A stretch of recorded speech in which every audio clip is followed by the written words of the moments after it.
Hello students, स्वागत आप सभी का आपके अपने YouTube channel IT foundation classes में। तो गाइस, आई होप कि आप सभी जो है आईटी मेन एग्ज़ाम 2024 की शानदार तैयारी कर रहे होंगे।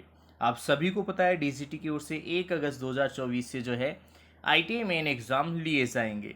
इन एग्ज़ाम्स की शानदार तैयारी हो, इसके लिए बिल्कुल आपका जो न्यू सिलेबस है, लेटेस्ट अपडेटेड सिलेबस है, उसी पर बेस्ड, उसी पर आधारित जो है यहाँ पे सॉल्व डेमो एग्जाम पेपर जो है मैं डिस्कस कर रहा हूँ। ठीक है, यदि आप लोग फर्स्ट टाइम हमारे इस यूट्यूब चैनल पे हैं तो इसे सब्सक्राइब करें, साथ ही साथ बेल आइकन के बटन को प्रेस करें ताकि आईटीआई से रिलेटेड सभी यूजफुल वीडियोस रेगुलर आप सभी तक पहुंचते रहें।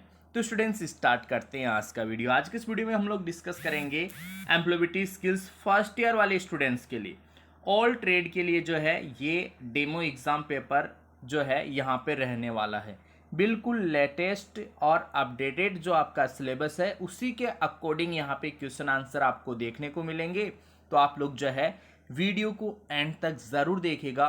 इन सभी क्वेश्चंस को अच्छे से प्रिपेयर कीजिए, अच्छे से तैयार कीजिए ताकि आपको आईटी मेन एग्जाम में किसी प्रकार की कोई समस्या ना हो और इन एग्जाम्स में अच्छे मार्क्स के साथ सक्सेस मिल सके।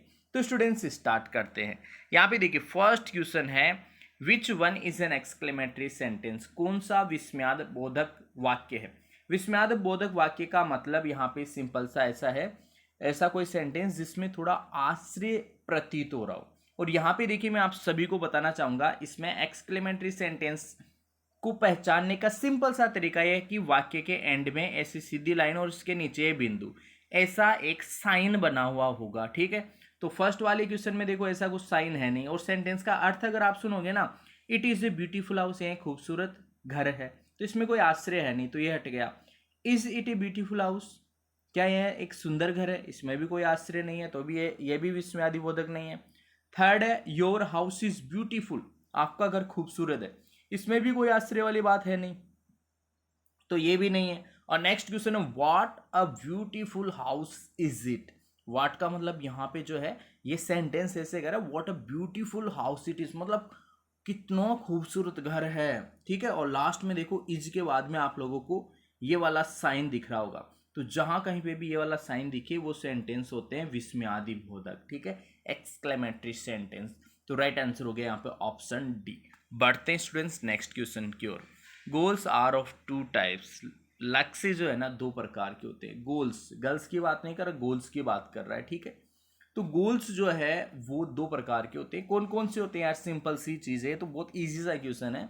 गोल दो प्रकार के होते हैं, एक होते हैं जिसको बहुत ही कम समय में हासिल करना हो। ठीक है, जैसे मान लो फॉर एग्जांपल अभी आप लोगों को जो है आपके एग्जाम की तैयारी करनी है, तो आपके पास में 10 दिन से भी कम समय का शेष है, समय जो है शेष बचा आपके पास में। ठीक है, तो इस शॉर्ट टर्म गोल कहलाएगा। और एक है कि आपको गवर्नमेंट जॉब लगनी है। ठीक है, उसके लिए आपको 1 साल भी लग सकता है, 2 साल भी लग सकता है, 3 साल भी लग सकता है, 4 साल भी लग सकता है, और 5 साल भी लग सकता है। ठीक है, और ज़्यादा समय लग सकता है, तो उसको हम बोलते हैं लॉन्ग टर्म। तो दो प्रकार के होते हैं लक्ष्य, एक होता है दीर्घकालिक, एक होता है अल्पकालिक। ठीक है, अल्पकालिक, ठीक है, कम समय वाला। अल्पकालिक का मतलब है कम समय वाला, शॉर्ट टर्म गोल्स, और एक होते हैं लॉन्ग टर्म गोल्स। ठीक है, ऑप्शन है इसका राइट आंसर हो जाएगा।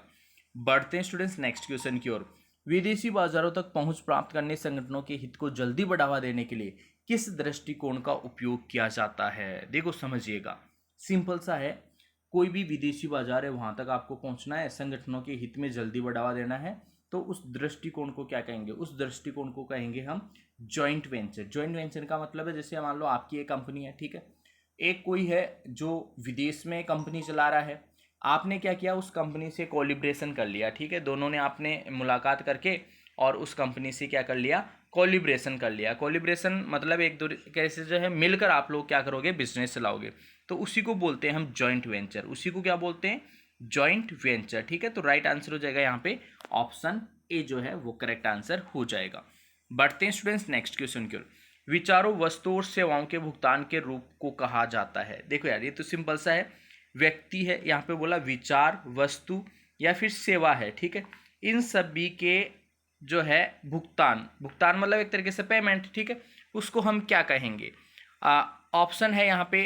फर्स्ट है एडवर्टाइजमेंट, विज्ञापन कहेंगे, पब्लिसिटी कहेंगे, गुडविल कहेंगे, या फिर पब्लिक रिलेशन कहेंगे।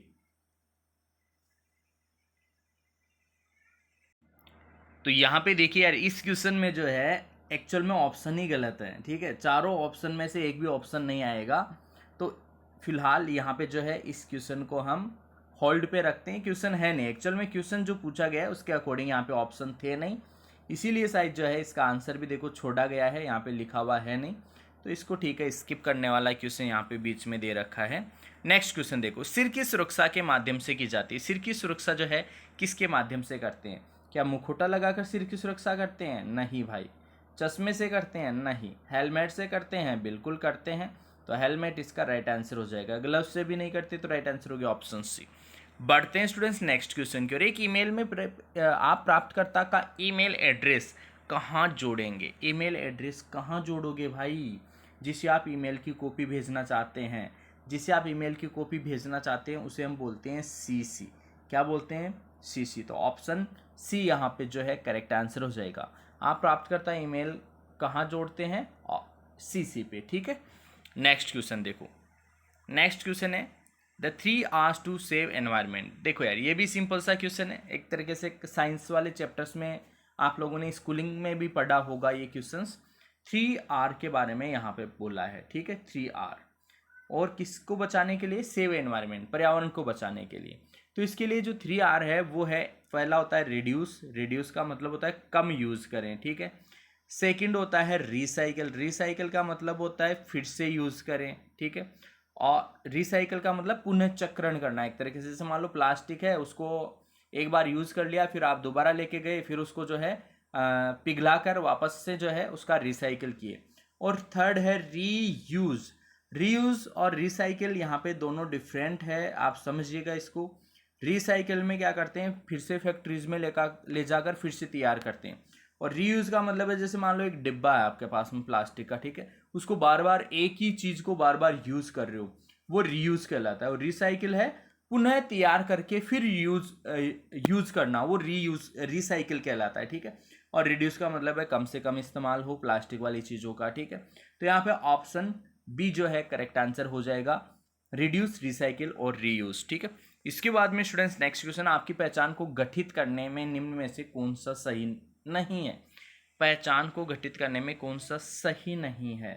पहचान, पहचान वैल्यूज से बनेगी बिल्कुल, पसंद नापसंद से बनेगी, ओपिनियन से भी बनेगी, परीक्षा में प्राप्त अंक से आपकी कोई पहचान, इसका कोई लेना देना है नहीं। देखो यार, इसीलिए जनरली मैं मेरे स्टूडेंट्स को ये कहता हूँ कि आप मार्क्स के लिए मत पढ़ो, आप नॉलेज के लिए पढ़ो, ठीक है। हमेशा नॉलेज बेस्ड स्टडी करने का प्रयास करो।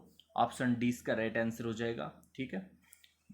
नेक्स्ट क्वेश्चन है, केवाईसी मापदंडों को पूरा करने के लिए इनमें से कौन सा दस्तावेज स्वीकार्य नहीं है? केवाईसी का मतलब देखिए मैं बताना चाहूँगा आपको, know your customer, know your customer. KYC, KYC मतलब जैसे सपोज दैट आपका बैंक अकाउंट है, ठीक है, और आपको फिर से आपकी केवाईसी करनी है, ठीक है। केवाईसी मतलब आपके डॉक्यूमेंट्स वगैरह लगेंगे, आपको ये साबित करना पड़ेगा कि आप लीगल पर्सन हो, आप कानूनी तौर पे सही आदमी हो, और आपके पास में पहचान के रूप में कुछ दस्तावेज मौजूद हैं। तो उनके लिए इनकम सर्टिफिकेट का कोई लेना देना है नहीं।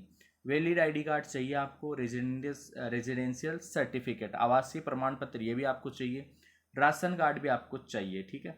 इसकी ज़रूरत नहीं है, तो राइट आंसर हो गया ऑप्शन ए, ठीक है। इसमें ही पूछा था कौन सा स्वीकार्य नहीं है, तो राइट आंसर जो है अपना हो गया ऑप्शन ए, कौन सा स्वीकार्य नहीं है।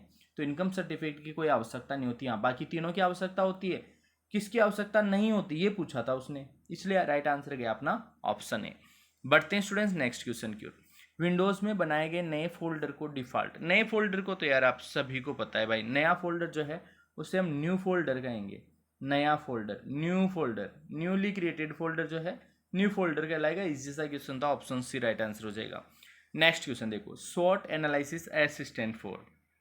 शॉर्ट में जो है ना, एस का क्या मतलब, अब शॉर्ट का मैं पूरा ही फुल फॉर्म बता देता हूँ। एस का मतलब होता है स्ट्रेंथ, STRENGTH, स्ट्रेंथ, ठीक है। डब्लू का मतलब होता है वीकनेस, क्या होता है भाई? वीकनेस, ठीक है। और ओ का मतलब होता है अपॉर्चुनिटी, अपॉर्चुनिटी, ठीक है, अपॉर्चुनिटी। और टी का मतलब होता है थ्रेट्स, THREATS, थ्रेट्स, ठीक है। अब इसने पूछा किसका है, वो किसी का भी पूछ सकता है आपसे, ठीक है। एस का भी पूछ सकता है, डब्लू का भी पूछ सकता है, ओ का भी और टी का भी। अभी यहाँ पे एस का पूछा, एस का मतलब होता है स्ट्रेंथ, STRENGTH, ठीक है, ये स्पेलिंग होता है।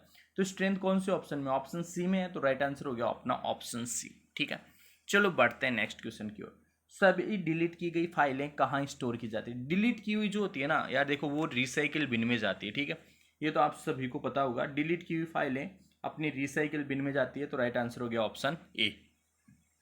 बढ़ते हैं नेक्स्ट क्वेश्चन की ओर।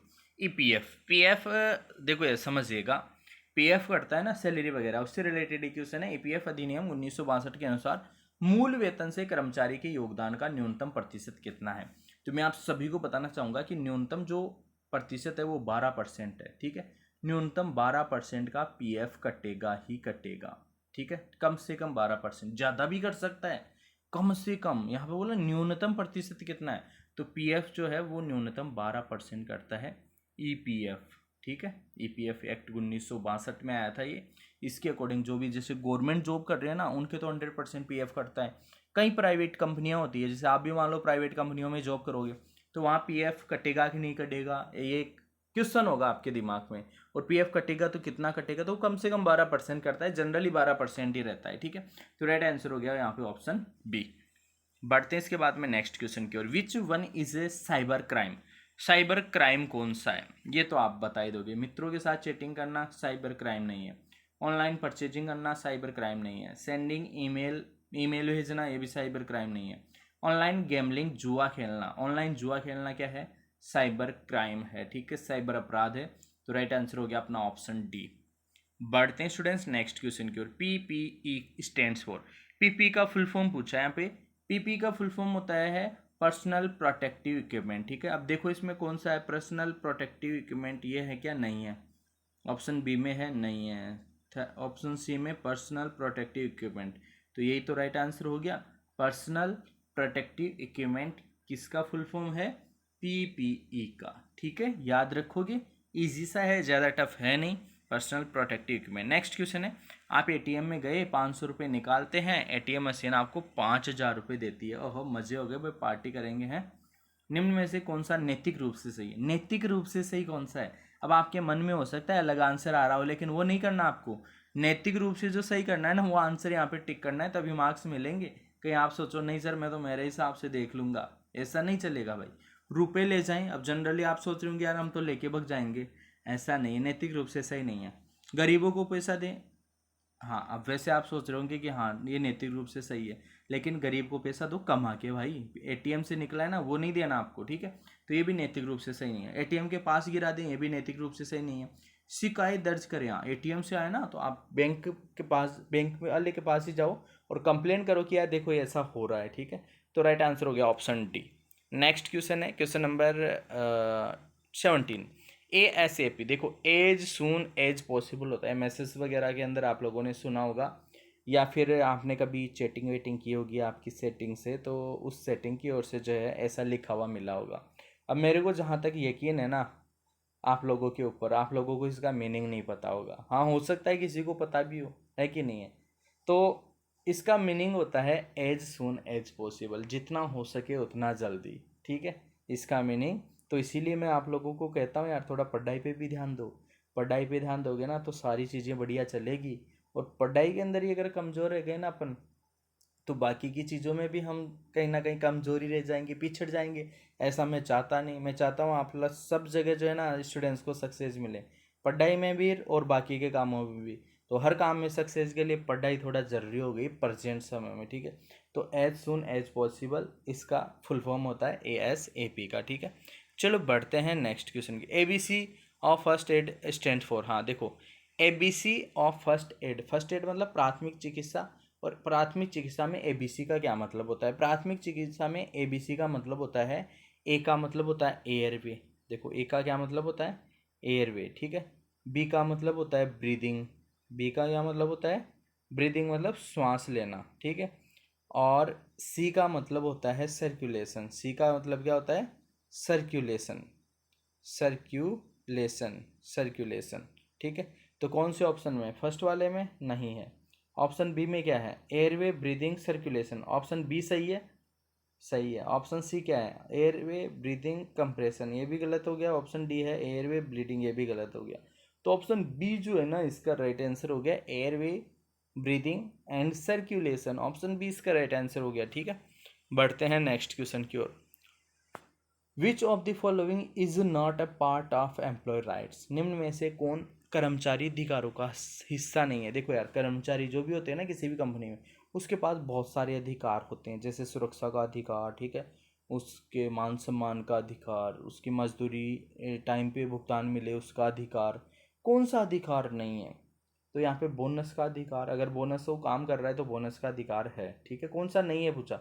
सुरक्षा का भी है, पदोन्नति का भी है। एंटरटेनमेंट का अधिकार थोड़ी है, एंटरटेनमेंट का कोई अधिकार नहीं है। तो ये इसका राइट आंसर हो जाएगा। भाई कर्मचारी कंपनी में काम करने आया है, एंटरटेनमेंट करने थोड़ी आए हैं। कहीं आपको नहीं, हमको तो जो है मूवी दिखाओ, हमको तो जो है ये चीज़ खिलाओ, तो ऐसा नहीं चलेगा भाई, ये हिस्सा नहीं। ऑप्शन बी इसका राइट आंसर हो जाएगा। नेक्स्ट क्वेश्चन, कट कमांड के लिए शॉर्टकट की कुंजी क्या है? कंट्रोल प्लस एक्स जो है कट के लिए यूज में होता है। अब ठीक है, देखो ध्यान से समझना, कंट्रोल प्लस सी नहीं होता कट के लिए भाई। कंट्रोल प्लस सी तो कॉपी के लिए होता है, कंट्रोल प्लस वी पेस्ट के लिए होता है, कंट्रोल प्लस ए सेलेक्ट आल के लिए। देखो ये फर्स्ट वाला ऑप्शन है ना, ये पेस्ट के लिए है, पेस्ट पेस्ट करना। ऑप्शन बी जो है ये सेलेक्ट आल के लिए है, सेलेक्ट आल, ऑल, ठीक है, ए डबल एल, ठीक है। और ऑप्शन सी जो है वो कॉपी के लिए है, कॉपी, सी ओ पी वाई, कॉपी। और कंट्रोल प्लस एक्स जो है ना ये कट के लिए है, कट, ठीक है। तो ऑप्शन कट के लिए पूछा था इसने, भाई कट के लिए शॉर्टकट कमांड कौन सा है? ऑप्शन डी इसका राइट आंसर हो गया, ऑप्शन डी। ठीक है, चलो बढ़ते हैं नेक्स्ट क्वेश्चन की ओर। टेब का उपयोग chart, graph, image, page number को वर्ड फाइल में डालने के लिए किया जाता है। कौन से टेब का यूज़ करते हैं? ठीक है यार, ये तो इजी सा क्वेश्चन है। अभी इंसर्ट टेब का हम यूज़ करते हैं। कोई भी जो है टेब का उपयोग चार्ट, ग्राफ, इमेज, इन सब को वर्ड फाइल में डालने के लिए, राइट। इंसर्ट वर्ड फाइल में डालेंगे, वर्ड फाइल में डालना, वर्ड फाइल में डालेंगे मतलब इंसर्ट करेंगे। क्या करेंगे भाई? इंसर्ट करेंगे, इंसर्ट वर्ड फाइल में डालेंगे मतलब इंसर्ट करेंगे। ऑप्शन सी इसका राइट आंसर हो गया। Next question, goals are categorised as. Goal, लक्ष्यों को वर्गीकृत किया जाता है। लक्ष्य, देखो यार, अभी समय के अनुसार तो दो तरीके के लक्ष्य आए थे, एक होते हैं शॉर्ट टर्म गोल्स, एक होते हैं लॉन्ग टर्म गोल्स, ठीक है। और इसके अलावा कुछ गोल्स, हाँ, तो ये देखो वही क्वेश्चन है, लक्ष्य के रूप में वर्गीकृत। तो ये अपना शॉर्ट टर्म और लॉन्ग टर्म्स, ठीक है। राइट आंसर हो गया ऑप्शन सी। तो वही क्वेश्चन रिपीट हुआ है, इसमें ज़्यादा कुछ है नहीं, ठीक है। नेक्स्ट क्वेश्चन देखो, कौन सा प्रमाणित आईएसओ मानक नहीं है? हाँ, आईएसओ मानक कौन सा नहीं है? अब यहाँ पे देखो यार, मैं आप सभी को बताना चाहूँगा 9001 भी है, ठीक है, 9001 से लेकर 9002, 3, 4, 5, 6 तक तो है, ठीक है। अब ये यहाँ पे 10 लिखा हुआ है ऑप्शन डी में, ये नहीं है, ये नहीं है आईएसओ मानक नहीं। आईएसओ मानक 9006 तक तो है, मिल जाएंगे आपको, इसके बाद के हैं नहीं। नेक्स्ट क्वेश्चन नंबर अपने पास में 24। एक गतिविधि जो तनाव को रोकती है। देखो समझना, अच्छा क्वेश्चन है, बड़ा ही प्यारा क्वेश्चन है, यूजफुल, उपयोगी जो है, ज्ञान नॉलेज वाला क्वेश्चन है ये। तनाव को रोकती है, कम करती है, उसे स्ट्रेस बस्टर कहते हैं। स्ट्रेस बस्टर का मतलब है जो तनाव को रोकती है ऐसी गतिविधि। आपके अनुसार कौन एक स्ट्रेस बस्टर नहीं है? मतलब कौन सी ऐसी गतिविधि है जो तनाव को नहीं रोकेगी? कौन सी गतिविधि? लंबे समय तक समस्या के बारे में सोचते रहना, ये रोकेगी क्या? ये नहीं रोकेगी, तो यही इसका राइट आंसर होना चाहिए, ठीक है। सेकंड समय पर बिस्तर जाना, ये तो रोकेगी, तो ये तो रोकेगी, रोकेगी, तो ये स्ट्रेस बस्टर है नहीं। संगीत सुनना, ये भी तनाव से बचाएगी हमें। बागवानी करना, ये भी तनाव से बचाएगी। तो ये तीनों क्या है? हमें एक तरीके से स्ट्रेस बस्टर है, और ऑप्शन ए जो है वो नहीं है, ठीक है। तो राइट आंसर हो गया ऑप्शन ए। नेक्स्ट क्वेश्चन है इसके बाद में, what is the cell address of fourth row and fourth? देखो यार, ये तो इजी है। सेल एड्रेस जो होता है ना, उसको हम जो है डी से लिखेंगे, ठीक है। अब इसने A B C D fourth row के लिए बोला है, तो फोर्थ रो और फोर्थ कॉलम के लिए जो है D4 हो जाएगा। राइट आंसर हो गया अपना क्वेश्चन जो है ऑप्शन ए, इसका राइट आंसर हो जाएगा, ठीक है। इस तरीके से 25 क्वेश्चन मैंने एम्प्लॉयबिलिटी स्किल्स फर्स्ट ईयर, जो बिल्कुल new exam pattern, new syllabus पर बेस्ड है। आप लोग जो है इन क्वेश्चंस को 2-3 बार देखिए, अच्छे से वॉच कीजिए, अच्छे से तैयार कीजिए, ताकि आईटी एग्जाम्स की जो है अच्छी प्रिपरेशन हो सके, अच्छी तैयारी हो सके। आज की इस वीडियो में स्टूडेंट्स इतना मिलेंगे आपसे नेक्स्ट वीडियो में, तब तक के लिए आप सभी को बहुत बहुत धन्यवाद।